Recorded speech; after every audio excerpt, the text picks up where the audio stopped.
Even in the wild, vultures bathe quite frequently in just about any water source they can. And they also like to do something known as sunbathing. How many of you have ever seen a vulture on a hot sunny day just standing with its wings and its tail spread really wide? That's called sunbathing. It's using the sun to help kill any germs or bacteria that could be in their feathers. It's another way that they stay clean. Now vultures, they don't have extremely powerful feet. They don't even have a very strong bite. When the vulture bites or tries to rip off a piece of food, he bites down and then he rips and twists. So all the muscle is actually in his neck. So a vulture doesn't really have any aggressive means of defending itself. You know how a vulture would defend itself? It will vomit on you.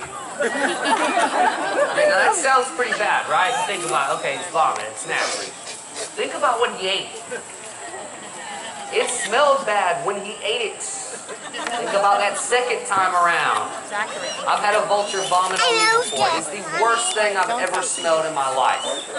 I don't have a very weak stomach. I threw up myself. It was horrible. Now Grimley is an extremely intelligent bird. He's wandering around our audience today. He's looking under the bleachers and everything. He's not trying to be your friend. He's not checking out your shoes. He's going to find out where you got them. Grimley's looking for scraps of food. He's one of the reasons we ask you not to have food in our program. Grimley has no problem coming and stealing your turkey leg, or your nachos, or your funnel cake. That doesn't bother Grimley at all. Grimley could eat a deer that had been dead for a week. He has no problem eating funnel cake. What Grimley cannot eat, however, is plastic, aluminum foil, styrofoam. A lot of the stuff that your food and the trash that you leave on the ground could come wrapped in.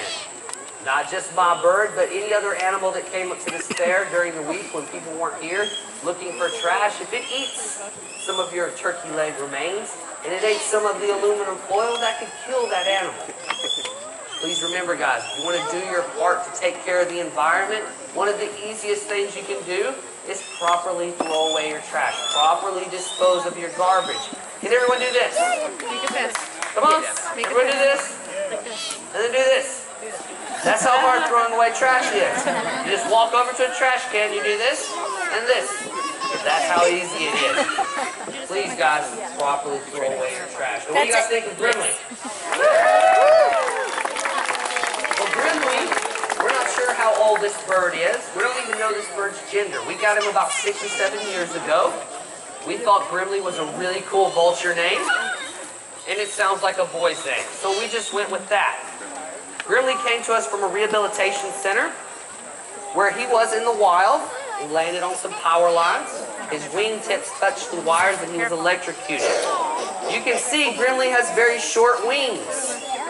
Grimley can't fly much higher than about 5 or 6 feet off the ground, so the rehabilitation center that found him and took him in determined that he couldn't be released back into the wild. He couldn't fly well enough to survive. So we took Grimley in not only to give him a home, but so we could use him to teach people about the vultures and about just how important they really are. So, when you guys got up this morning and thought I'm going to come to the Renaissance Fair, how many of you thought at some point today you would applaud a vulture? None of you? Those of you who knew the vulture was here don't count. I know. So what do you guys think of Grimley? He's actually a really, really fun bird to work with. Most of these birds we keep on a strict routine. And that way, they know exactly where to be every single time. When Grimley knows that when he acts up or misbehaves, we have to use extra food to get him back where he's supposed to be. So if we put Grimley on a strict routine, then he knows at what point he should start acting up so he can get extra food. So we keep it completely random. We just change up the way he goes every single time. Now he has to go inside of his display. Thank you, Taylor. He walks over to the display door. Taylor